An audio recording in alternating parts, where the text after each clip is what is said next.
They're telling you the dollar is fine. Meanwhile, the market is screaming the opposite, and if you're not watching the right signals, you're going to get blindsided. One side says it's fine, the other says it's doomed. Both missed the trigger. It's Wednesday, January 28th. Comment what time you're watching right now. Quick thing. I'm running a campaign to eliminate copycat channels. If you value this kind of work, subscribe and comment John AG so I can see you. Now I want to walk you through a conversation I just had with a veteran commodities trader, somebody who's lived through multiple cycles, traded size, and learned the hard way what matters and what's just noise. And no, this isn't one of those interviews where we throw around fancy words and end with, "It depends." We're going to get specific. We're going to talk about the dollar, gold, silver, copper, oil, miners, and why the next move might shock both the bulls and the bears. But first, look in the description for bonus links. There's a premium WhatsApp channel link and a channel membership join link sitting there for you. Keep them in your back pocket because later I am going to tell you exactly why the members get the deeper version of this conversation. Alright, let's start with the backstory because it matters more than you think. This trader didn't come from TikTok. He came from trading floors and risk meetings where a single bad decision does. And just hurt your feelings, it gets you removed from the seat. He spent years inside big institutions, rotating through commodities and equities, learning a simple lesson. You can be right about the story and still lose money if your timing and risk controls are trash. Then he walked away from the traditional path. Around the middle of the last decade, he started writing about markets publicly, not because it was trendy, but because he wanted to build a process he could own. And now, after years of doing it in real time, he's still standing, which in this business is its own kind of credential. So I hit him with a rapid-fire game. No speeches. Just instincts, bullish or bearish for the next year? Dollar, bearish, gold, bullish, silver, bullish, copper, bullish, uranium, bullish, oil, bullish, coal, bullish, platinum, bullish, Bitcoin, bearish. And that right there is the first tension you should notice. When someone is broadly bullish on hard assets but bearish on the dollar, that's not just a vibe, it's a framework, and it forces you to ask a dangerous question. What if the safe parts of most portfolios are the exact parts that get hit? Hold that thought, because in a minute we'll talk about why he thinks the dollar's weakness can be slow, frustrating, and still lethal. So I asked him, do you actually trade the dollar, or do you just watch it? And his answer was simple. He watches it like a speedometer. It's not the engine, it's the dashboard. It tells him how much risk he can responsibly take elsewhere. That's an important distinction. A lot of people treat the dollar like a trade you must be in. He treats it like a condition. If the dollar is sliding, it changes the gravity for everything priced in dollars. Not instantly, not mechanically every day, but over time, like a tide that lifts some boats and flips others. From recent market updates, the dollar index has been pressing into the mid-90s. And that's not just a number, it's a signal that global money is repricing what it trusts. But here's where I challenged him. Because dollar down equals everything else up is the kind of simple formula that sounds smart until it doesn't work for 6 months. So I asked, what if the dollar drops and commodities still stall? What if recession fear overrides the math? He didn't argue with that, he actually agreed. He said the dollar can weaken while risk assets still chop because flows matter. If people panic, they can sell everything, including the stuff that should benefit. In other words, you can be in the right theme and still get shaken out. That's why he doesn't marry the dollar trade. He watches it, he respects it. He doesn't worship it. Let me slow down and translate that speedometer idea into real life because this is where people get tricked. When the dollar index is sliding, the first reaction is to assume everything priced in dollars must automatically explode higher. But markets don't move like a textbook, they move like a crowded theater. With one exit, here's the better way to think about it. The dollar is the unit of measurement for global pricing. When that unit changes, every chart you look at is suddenly in a new language. That doesn't mean every asset rallies at once. It means correlations get unstable while the system tries to find a new balance. And the reason the dollar matters so much right now isn't because it's down a little, it's because of what's sitting behind it. Policy pressure, deficit pressure, and the politics of growth at any cost. If rates move lower, the dollar can sag. If rates refuse to move lower, growth can sag. Either way, someone's getting squeezed. That's the uncomfortable truth. From my perspective, the dollar can do 3 things. Bleed lower slowly, drop hard, and snap back. On fear, or go sideways while your purchasing power quietly erodes. If you only prepare for one path, You will size the trade wrong and the first surprise move will force you out at the worst moment. And here's the part most people skip. The 10-year yield is a cousin of the dollar story, not a separate story. When yields rise, the dollar can strengthen because capital chases higher returns. When yields fall, the dollar can weaken because the return advantage fades. But again, it's not clean. If yields fall because the economy is cracking, the dollar can still rally on fear. If yields rise because inflation is sticky, the dollar can still fall if confidence is breaking. That is why I like watching the relationship between the dollar and yields instead of each one in isolation, when they move together. It's one kind of regime, when they diverge, it's another. Right now, with yields around the low fours and the dollar index around 96, we're in a zone where either a policy pivot or a growth scare can change everything. And if you think this is all too macro to matter, ask yourself one question. Why are metals ripping while the equity index is still flirting with all-time highs? The combination usually means the market is hedging something and the market doesn't hedge for fun. So when I challenged my guest on the dollar, my real question was this: what's the thing nobody's priced yet? Because if everyone is already bearish, the dollar, the easy trade is crowded. The profit is in the second order of X. Who benefits? Who breaks? And what people will be forced to rebalance? And that sets up the next chapter. Gold is not just rising, it's dragging attention, headlines, and eventually portfolio rules along with it. The moment the rules change, the move changes speed. Now here's the cliffhanger. The next part of our talk is where the conversation got spicy because the charts are doing something that usually forces a decision. Gold has been ripping, and I'm not talking about a cute little rally. Based on recently published numbers, spot gold pushed past $5,200 an ounce and even tagged above $5,260 during the session. So I asked him the question everyone asks at tops: is this the blow-off? Is this the moment where buyers run out? And he said something that I want you to burn into your brain. He said, when a market spends years compressing, the breakout doesn't owe you a quick reversal, it owes you a new regime. Think about that. If you spent years with gold stuck under a ceiling with every rally sold, with everyone bored out of their minds, then the moment it finally clears and holds, the move can last longer than your patience. The biggest mistake people make is assuming the first explosive leg is the whole thing. He looks at the time under pressure. Years of sideways action can translate into years of trending action after the breakout, not because of magic, but because the market needs time to absorb new positioning. And yes, we're seeing the velocity now, but velocity isn't the same as exhaustion. I asked him what he thinks is driving it, because you can't trade a chart if you don't understand why it's moving. He pointed to something bigger than inflation prints. He said it's credibility, trust, confidence. When institutions spend years telling people one thing and delivering another, the system gets a haircut. People don't always scream about it, they just quietly adjust. They hold more real stuff, less promises. According to the latest publicly available filings and policy chatter, rate expectations and leadership speculation can move markets before any official decision lands. That uncertainty feeds the bid for insurance assets, even if the headlines try to label it something else. Now gold is the headline, but silver is the plot twist. Now let's talk about gold and silver the way traders actually think about them, not the way memes talk about them. Gold is the adult in the room. It's the asset people reach for when they want protection without drama. Silver is the younger sibling who breaks stuff, then somehow ends up winning the race. So yes, gold pushing above $5,200 is a headline, but the bigger headline is what that does to how people perceive normal. When an asset prints numbers that used to sound impossible, your brain recalibrates. Suddenly, $5,000 feels normal, then $5,500 feels plausible, then $6,000 becomes a conversation. That's how manias start, not with one big day, but with the slow normalization of new highs. But here's the retention test.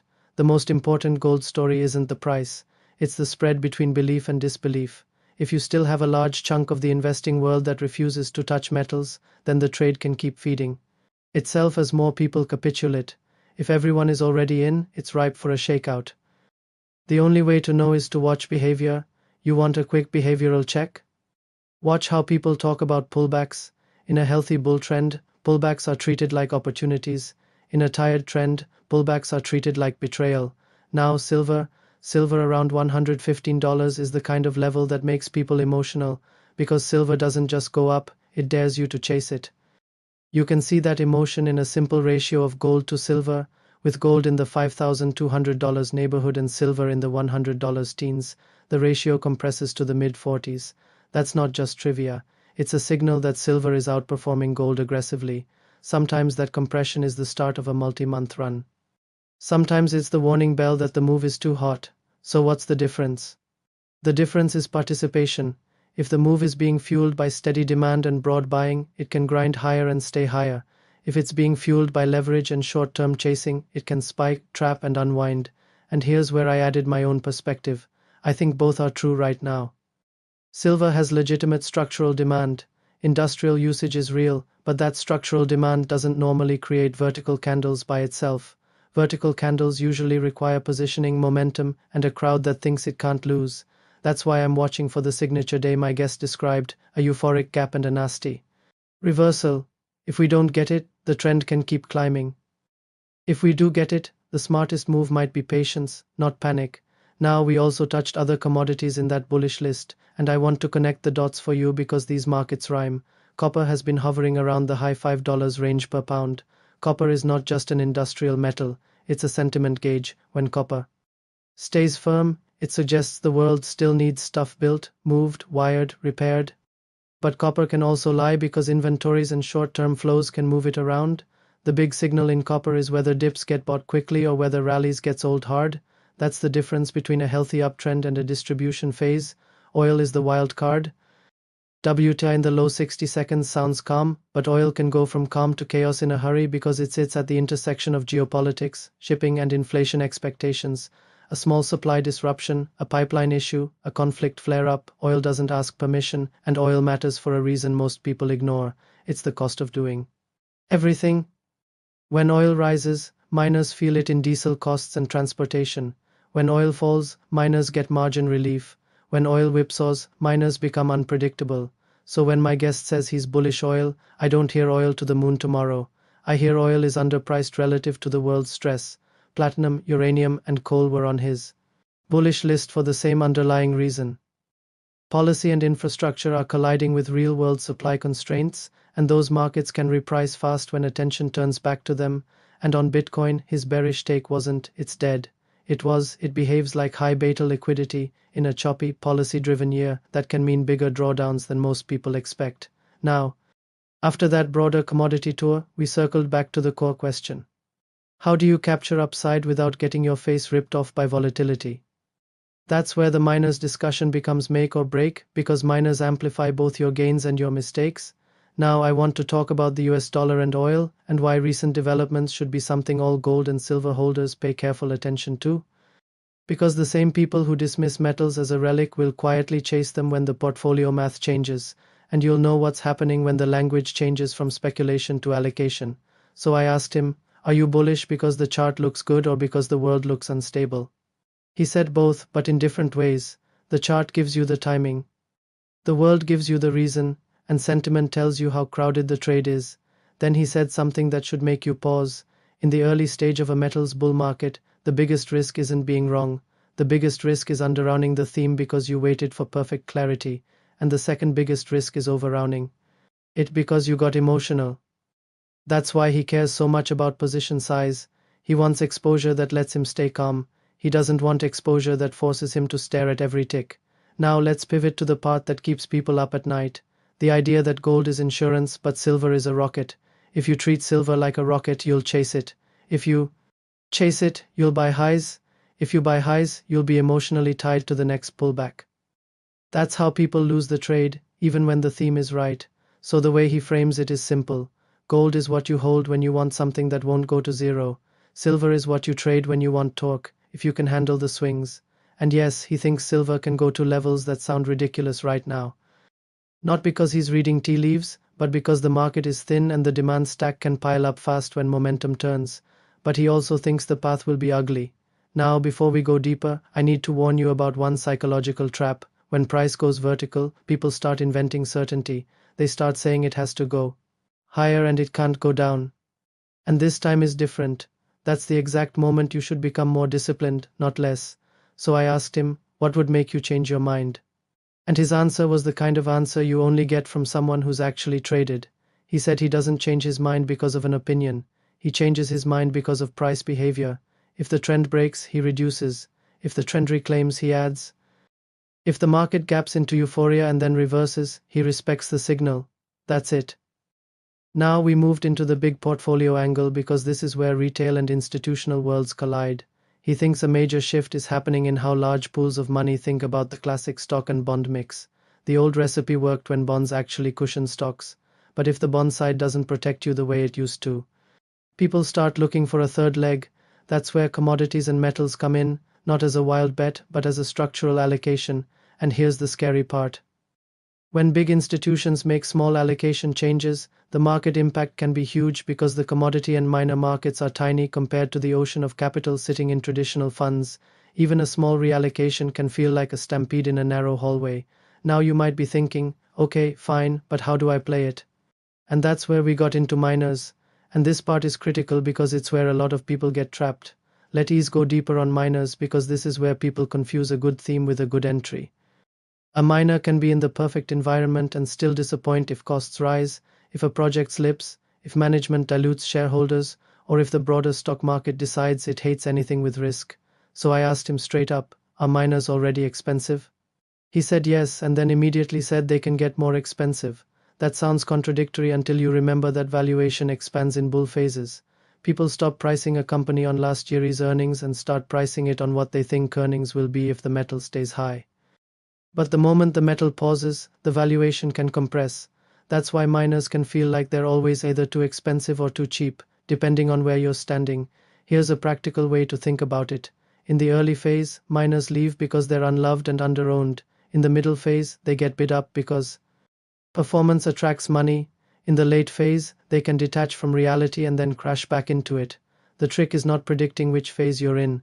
The trick is managing your exposure so you survive whichever phase it is. This is also where I brought up something most traders forget. Miners are equities. That means they're not just a bet on metal prices, they're a bet on the market's willingness to pay for future cash flows. If the overall market gets hit, miners can get hit even if metals hold up. So the safe way to approach miners isn't to pretend they're safe, it's to treat them as high beta tools inside a bigger plan. That plan can look like this: physical metal for long-term insurance, broad miners for trend exposure, selected miners for targeted upside, energy exposure as a partial hedge against input costs, cash so you can buy when volatility gives you a gift. And notice what's missing: the need to be right every day. We also talked about why a big macro shift can push miners into leadership, even if you don't personally care about mining. When supply chains get political, resource ownership becomes strategic. When energy reliability becomes a headline, the stuff that makes energy possible gets repriced. When governments talk about rebuilding industrial capacity, the raw inputs matter. That's why materials can go from boring to dominant. Now, I promised earlier that the promotional stuff would stay short, and it will, but I do need to connect something for you. The members-only videos we put out, again produced by a separate team with more research, are where we break down how to build that kind of layered plan without overtrading it. That's why the membership link is in the description, and why the premium WhatsApp channel link is there too. Back to the interview. After miners, I asked him how he avoids getting tricked by his own intelligence because smart people can rationalize anything. He said he uses rules that force humility. He has stops for trading positions, not because he's scared, but because he respects uncertainty. He doesn't pretend he knows the future. He admits he might be wrong and structures the trade so wrong doesn't destroy him. He also uses timeframes as filters. If a theme is real, it shows up across weeks and months, not just on a single frantic day. And that's when he dropped the quiet move concept again. The best trades often start quietly. They start when nobody cares. They start when the chart is improving, but the conversation is dead. Then, when the conversation finally wakes up, the trade is already well underway. That's why, in his words, he'd rather be early and disciplined than late and loud. So when he stares at those 6 screens, dollar, yields, copper, gold, oil, S&P, he's not trying to predict the next headline. He's trying to catch the subtle shift before the crowd names it. And I want you to notice something. Those screens cover money, growth, inflation, industry, fear, and risk appetite. It's basically the whole economic story in 6 lines. Now here's the payoff loop I promised. The 6 screens aren't just for understanding, they're for action. If the dollar is falling and gold is rising, that's a tailwind. For the debasement theme, if yields are rising and equities are rising, that can be risk on with inflation pressure. If copper is falling while equities rise, that can be a warning of fake strength. If oil spikes while equities wobble, that can be the start of margin stress. If everything falls together, that's deleveraging. You don't need 1,000 indicators. You need a small set you actually watch every day. If you want a quick upgrade, watch those screens daily and write one sentence about what changed. Now, one more cliffhanger. Before we wrap, the next time you see a huge up day in silver, don't just celebrate. Ask what kind of buying created it. Steady hands or hot money? Because the answer decides whether the next day is a continuation or a trap. Miners don't behave like metals. They behave like businesses. They're leveraged to metal prices, yes, but they also carry costs, politics, operational risk, and the stock market's mood. He laid it out like this. Miners can get expensive, then get even more expensive, then suddenly become cheap again, all while the underlying metal keeps grinding higher. If that sounds confusing, good, it should, because it means you can't just buy miners and go to sleep the way you might with long-term insurance metals. But he also pointed out something that's hard to ignore. When stress hits, the leadership in the market can shift. From recent market updates, we have seen periods where resource stocks hold up better than the flashy growth names when the world starts talking about supply chains, energy, and national priorities. And that leads to the bigger regime change idea. For years, the market worshipped a handful of mega growth stocks. They were the only story, the only gravity. But if the relative performance starts to roll over, it can create a multi-year catch-up trade in the areas everyone ignored. Miners, industrial materials, energy, and the boring stuff that becomes exciting when it's scarce. Here's my skeptical alternative though, a regime change isn't guaranteed. Sometimes the market teases it, then snaps back into the same old winners. AI productivity, buybacks, and passive flows can keep the mega names strong longer than people expect. So the question is, are we witnessing a real leadership shift or a temporary rotation that will reverse the moment liquidity returns? That's not a rhetorical question. That's the trade. Now, he told me he loves looking at ratios instead of prices, because ratios show you what's winning, not just what's rising. If miners are outperforming tech, that's a statement about where the market thinks the future scarcity is. If tech is outperforming miners, that's a statement about where the market thinks the future growth is. And right now, those ratios have been volatile enough to make you uncomfortable, which is exactly why they matter. Next, I asked him about his actual process, because everyone talks about macro, but most people don't have a repeatable way to act on it. He said he blends three things: technicals, sentiment, and a basic fundamental map. But his core strength is pattern recognition. He keeps indicators simple: moving averages, trend lines, momentum. Nothing fancy, because fancy tools don't save you from bad discipline. Then he gave me the line that separates pros from amateurs. He said he stopped trading what he thought should happen and started trading what was actually happening. That sounds obvious, but it's not. It's painful. It means you stop arguing with the tape. You stop trying to be the hero who calls the top. You accept that trends can last longer than your logic. He told me he looks for markets making quiet moves that the whole world isn't talking about yet, because once it's on everyone's radar, the easy part is usually over. And then he explained how he measures trend in a way that keeps him grounded. He watches what's working this week, then this month, then this quarter. When something is confirming across time frames, he wants exposure. When it breaks, he gets out without writing a novel about why. That's how you survive. Now, I promised you earlier the 6 screens that he uses to understand the world in minutes, and this is one of my favorite parts because it's so brutally practical. He tracks the dollar index, the 10-year yield, copper, gold, crude oil, and the S&P. That's it. Because if you know those, you can usually infer the rest. And as of this recording, those screens are telling a very specific story.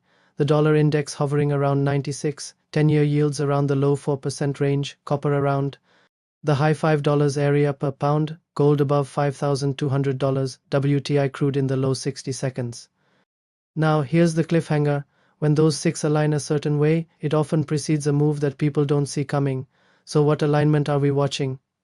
Gold dripping while the dollar slides is the obvious one, but the less obvious one is copper and oil holding up while equity indexes stay elevated.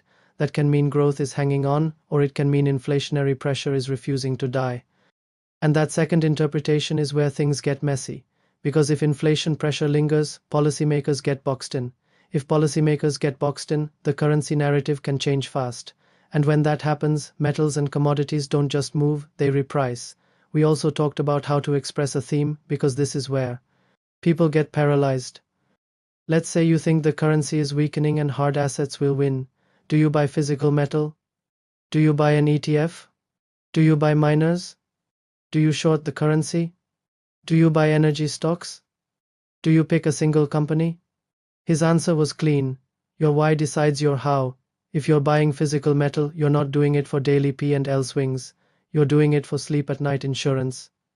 A drawdown shouldn't force you to puke it out. If you're buying miners, you're doing it for performance. You're accepting volatility. You're using stops. You're treating it like a trade.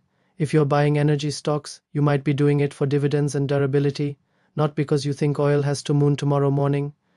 Different vehicles, different purposes, same broad environment. And that's where I want to ask you another question. What do you personally use gold and silver for? Insurance, trading, or a long-term allocation? Drop one word in the comments: insurance, trade, or allocation. If you're successful, share your success story in the comments so others can stay motivated. Now, before we wrapped, he mentioned something else that's easy to overlook. When everyone crowds into the same narrative, the market will eventually punish the loudest crowd. That doesn't mean the long-term trend is dead. It means the path will be violent. So how do you protect yourself? You size positions so you can stay in the game.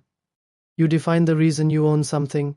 You decide ahead of time what would make you exit. And you keep a simple dashboard so you're not trading blind. Now, one more thing, and this is where the premium side comes in without dragging the pace.